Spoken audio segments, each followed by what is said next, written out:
السلام علیکم دوستو، امید کرتا ہوں آپ سب خیریت سے ہوں گے۔ آج ایک نئے وظیفے کے ساتھ آپ کی خدمت میں حاضر ہوں۔ تو چلیے دوستو، آپ کا قیمتی وقت ضائع کیے بغیر آپ کو بتا دیتا ہوں کہ آج کا وظیفہ کیا ہے۔ خاندان کی حفاظت کے لیے وظیفہ۔ بسم اللہ الرحمن الرحیم۔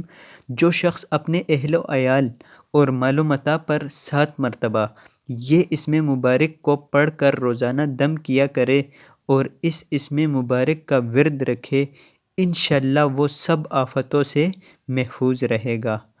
تو دوستو، وہ وظیفہ کون سا ہے؟ اللہ تبارک و تعالیٰ کا وہ کون سا مبارک نام ہے جس کو روزانہ 7 مرتبہ پڑھنے سے آپ کا مال اور آپ کی اولاد محفوظ رہے گی؟ تو چلیے دوستو، آپ کو بتا دیتا ہوں، لیکن اس سے پہلے اگر ابھی تک آپ نے چینل کو سبسکرائب نہیں کیا تو کر دیں۔ تو وہ وظیفہ ہے دوستو، یا رقیبو۔ اللہ تبارک و تعالیٰ کا نام ہے یا رقیبو۔ اس کو پڑھنے سے آپ کے اہل و عیال کی حفاظت ہوگی۔ تو آج کی ویڈیو میں بس اتنا ہی، مجھے دیجیے اجازت۔ اللہ حافظ۔